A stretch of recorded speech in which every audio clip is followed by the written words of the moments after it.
నమస్తే. బీఆర్ఎస్ పార్టీకి వరుసగా దెబ్బ మీద దెబ్బలు తగులుతూనే ఉన్నాయి. వరుస రాజీనామాలతోని బీఆర్ఎస్ పార్టీ కాస్త ఉక్కిరిబిక్కిరవుతున్న పరిస్థితి. బీఆర్ఎస్ పార్టీకి ఇప్పటికే తాటికొండ రాజయ్య రాజీనామా చేశారు అధికారికంగా. ఇక అదే బాటలో మరికొంతమంది కూడా ముందుకు వెళ్తున్నారు. ఇటీవల కాలం అధికారికంగా బాబా ఫసీయుద్దీన్ హైదరాబాద్ జిహెచ్ఎంసీకి సంబంధించినటువంటి తెలంగాణ రాష్ట్రం ఏర్పడిన తర్వాత తొలి డిప్యూటీ మేయర్ ఆయన కూడా రాజీనామా చేశారు. అయితే రాజీనామా చేసి కాంగ్రెస్ పార్టీ అధికారికంగా చేరిపోయారు. ఒక్కసారి ఎవరెవరు బిగ్ షాక్ ఇవ్వబోతున్నారు బీఆర్ఎస్ పార్టీకి, కాంగ్రెస్ పార్టీలో చేరే వాళ్ళు ఎవరిని ఒక విషయం కనుక గమనిస్తాం మనం ముందుగా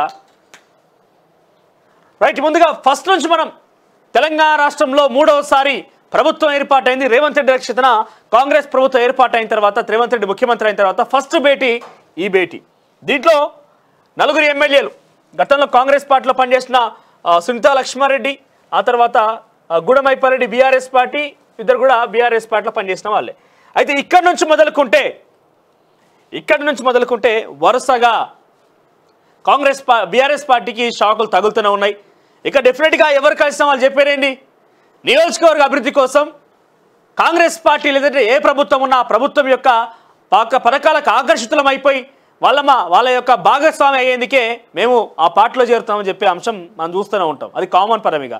అయితే ఇక్కడ మీరు గమనిస్తే ఇక్కడ ఈ కలిసిన 4 ఎమ్మెల్యేలో నిన్న కేటీఆర్తో రోడ్డు మీద బైఠాయించిన దాంట్లో సునీతా లక్ష్మారెడ్డి ఉన్నారు, తర్వాత మాణిక్రావు ఉన్నారు, ఇక కొత్త ప్రభాకర్ రెడ్డి కనిపించలేదు మరి నిన్న. ఇక మిగిలింది ఎవరయ్యా అంటే గూడెం మహిపాల్ రెడ్డి. గత కొంతకాలంగా కనిపిస్తలేడు ఆయన. సుమారుగా వారం 10 రోజుల నుంచి అసెంబ్లీలో కూడా ఎక్కడ కనిపించిన దాఖలాలు లేవు.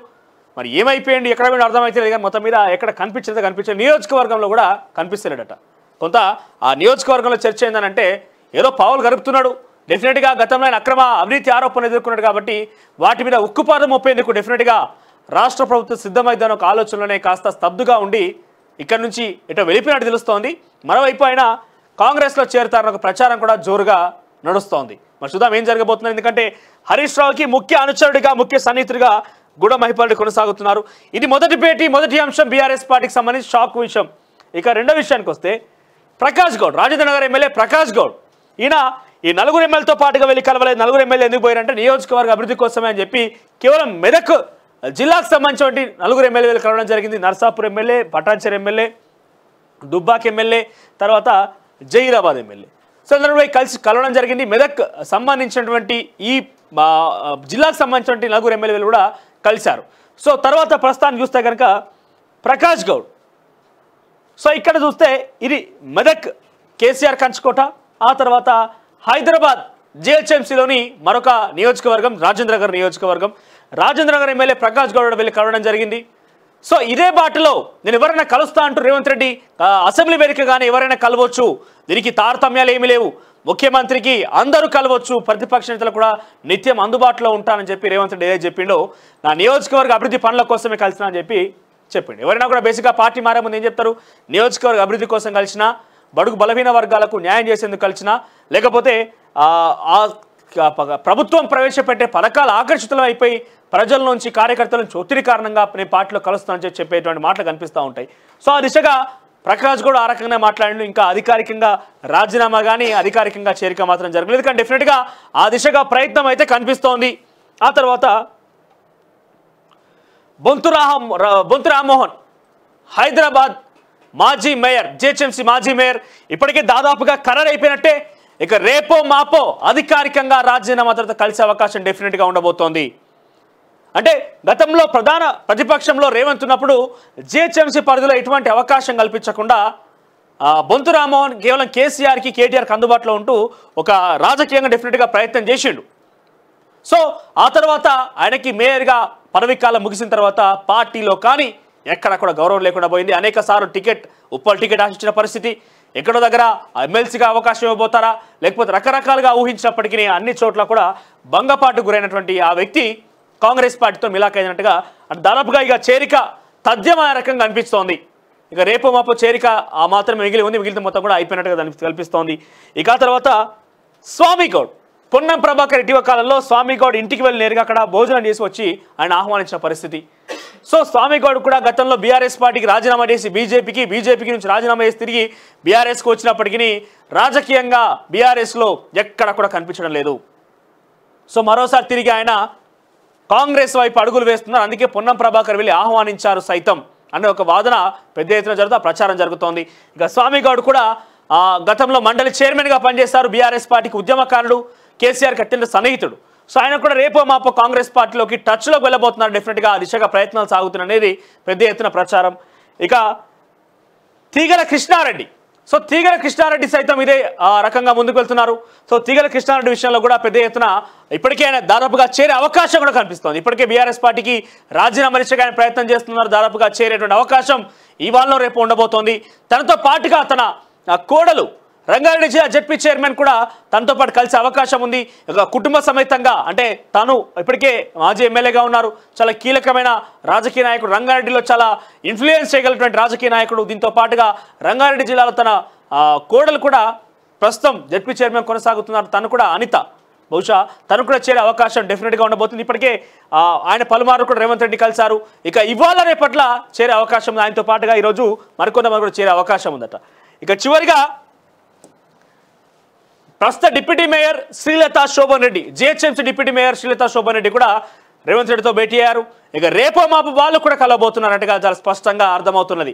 ఇక ఇప్పటికే మహేందర్ రెడ్డి, సునీతా మహేందర్ రెడ్డి, ఎవరు వికారాబాద్ జెడ్పీ చైర్మన్ సునీతా మహేందర్ రెడ్డి, అతను తన భర్త మాజీ మంత్రి ప్రస్తుత ఎమ్మెల్సీ, ఆయన కూడా రేపో మాపో చేరే అవకాశం కనిపిస్తుంది. ఈ రకంగా వరుసగా మీరు గమనిస్తే ఇవన్నీ కూడా హైదరాబాద్ ప్రాంతమే. మెదక్, దీంట్లో పటాన్చెరు చాలా కీలకమైన కొద్ది రోజులుగా కనపడడం లేదు. ఆ తర్వాత ప్రకాష్ గౌడ్ జిహెచ్ఎంసీ పరిధిలో చాలా కీలకమైన వ్యక్తి, ఎమ్మెల్యేగా ఉన్నారు, బీసీ నాయకుడు కూడా. బొంతు రామ్మోహన్ జిహెచ్ఎంసీ మాజీ మేయర్, స్వామి గౌడ్ మండలి చైర్మన్, తీగల కృష్ణారెడ్డి రంగారెడ్డి జిల్లాలో చాలా ఇన్ఫ్లుయెన్స్ చేయగల పర్సన్, శ్రీలతా శోభన్ రెడ్డి జిహెచ్ఎంసీ ప్రస్తుత డిప్యూటీ మేయర్. సో అందరు కూడా జిహెచ్ఎంసీ పరిధిలో ఉన్న వాళ్ళు మాత్రమే. సో ఇక్కడ స్ట్రెంథన్ చేసే దిశగా కాంగ్రెస్ పావులు కలుపుతోంది. సో దీనికి తోడు మరికొంతమంది ఎవరయ్యా అంటే, ఇప్పటికే చెప్పినట్టుగా ఎల్బీ నగర్ ఎమ్మెల్యే సుధీర్ రెడ్డి సైతం ఏ ప్రభుత్వాలున్నా ప్రజలకు అన్యాయం జరుగుతుందని చెప్పి త్వరలో నేను కూడా ముఖ్యమంత్రిని కలుస్తానని చెప్పి సుధీర్ రెడ్డి ఇప్పటికే ప్రకటించారు.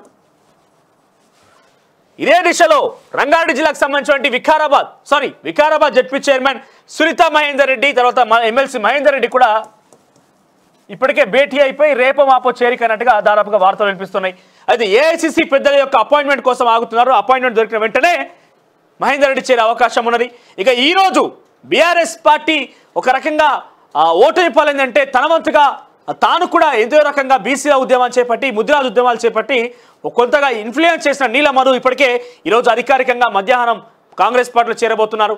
ఇక ఓవరాల్గా పటాన్చెరు నుంచి గుడమైపాలెడ్డి అబ్స్కాండ్ కావచ్చు, లేకపోతే ఈ యొక్క చేరికల అంశం స్వామి గౌడ్, తీగల కృష్ణారెడ్డి, ప్రకాష్ గౌడ్, తర్వాత జిహెచ్ఎంసీ ప్రస్తుత మేయర్, మాజీ డిప్యూటీ మేయర్, వీళ్ళందరూ కూడా వరుస భేటీలతోని కాంగ్రెస్ పార్టీలో చేరికల అంశం ప్రోత్సహించే అవకాశం అనేది. ఇక బీఆర్ఎస్ పార్టీ చాలా వరకు హైదరాబాద్ జిహెచ్ఎంసీ పరిధిలో మాత్రం ఖాళీ అవకాశం చాలా సుస్పష్టంగా కనబడుతోంది. ఎమ్మెల్యేలు సైతం పోటీపడి కాంగ్రెస్ పార్టీతో టచ్లోకి వెళ్లేందుకు సిద్ధమవుతున్నారు. ఎందుకంటే దీనికి కారణం అంతా ఒకే ఒక కారణం ఏంటంటే, గతంలో బీఆర్ఎస్ పార్టీ ముఖ్యమంత్రిగా ఉన్నప్పుడు, కేసీఆర్ ముఖ్యమంత్రిగా ఉన్నప్పుడు ఏ ఒక్క రోజు కూడా వాళ్ళకి ప్రాధాన్యం ఇచ్చి కానీ ఇట్లా కలిసి దాఖలాలు లేవు. సొంత పార్టీ ఎమ్మెల్యేలను, మంత్రులను ముఖ్యమంత్రిని కలిసే అవకాశం లేకపోతుండే అని చెప్పి బహిరంగంగానే ఆ ఎమ్మెల్యేల మంత్రులు చెప్పిన పరిస్థితి. సో ప్రతిపక్షంలో ఉన్నటువంటి వ్యక్తులను కూడా ఈరోజు రేవంత్ రెడ్డి కలుస్తున్నారంటే తనకు స్వేచ్ఛ వస్తుంది. డెఫినెట్గా ఫెడరల్ సిస్టమ్ అనేది ఇంప్లిమెంట్ అవుతుంది. మమ్మల్ని ఎవరు ఇన్వాల్వ్ చేయకుండా మా పర్మిట్ చేసుకోవచ్చు. ముఖ్యమంత్రి హోదాలో ఆయన తన పని తాను చేసుకుంటూ వెళ్తారు. ఇతర ఫెడరల్ సిస్టమ్ని కంటిన్యూ చేసే అవకాశం ఉన్నది. కాబట్టి మేము ఆ పొందుగా ప్రయత్నం చేస్తామంటే అందరూ వరుసగా ముందుకు వెళ్తున్న పరిస్థితి. సో గతంలో బొంతు రామ్మోహన్ అగౌరవపరిచారని చెప్పి కూడా ఆయన బహిరంగంగానే తను మాట్లాడిన పరిస్థితి కనిపించింది. ఆ తర్వాత కొంతమేరకు సైలెంట్ కూడా అయిపోయారు. ఎన్నికల్లో టికెట్ రాకపోయినప్పటికీ ఇబ్బంది గురైపోయి చాలా స్తబ్దుగా కనబడ్డారు. ఎక్కడ కూడా ప్రచారం చేసినట్టు కానీ ఆ హంగులు ఆర్భటాలు కనిపించలేదు. సో ప్రస్తుతం కాంగ్రెస్ పార్టీలోకి చేరేందుకు చాలా ఉత్సాహం చూపిస్తున్నాయి అన్ని వర్గాల నుంచి కూడా. అసలు పెద్ద ఎత్తున కాంగ్రెస్ పార్టీలో చేరికలు జరిగే అవకాశం ఉన్నది. బీఆర్ఎస్ పార్టీకి వరుసగా షాకులు తగులుతూనే ఉన్నాయి. ఇక బీఆర్ఎస్ పార్టీకి ఇప్పటికే తాటికొండ రాజయ్య, మాజీ deputy CM, station Ghanpur MLA రాజీనామా చేశారు. అయితే కాంగ్రెస్ పార్టీ నుంచి గ్రీన్ సిగ్నల్ రావడమే ఆలస్యం, వెంటనే దూకేటువంటి అవకాశం చాలా సుస్పష్టంగా కనిపిస్తోంది. చూద్దాం మరి వరుస రాజీనామాలతో బీఆర్ఎస్ పార్టీ అతలాకుతలమయ్యే అవకాశం ఉంది. వీటి నుంచి ఏ రకంగా బీఆర్ఎస్ పార్టీ బయటపడుతున్నది మాత్రం చాలా ఉత్కంఠతో ప్రజలంతా కూడా ఎదురు చూస్తున్న పరిస్థితి. మరి కేసీఆర్ ఏ రకంగా స్పందిస్తారు, బీఆర్ఎస్ పార్టీ వరుస రాజీనామాలని, వరుస షాక్లను ఏ రకంగా తట్టుకుంటుందో మాత్రం చూడాల్సి ఉంది.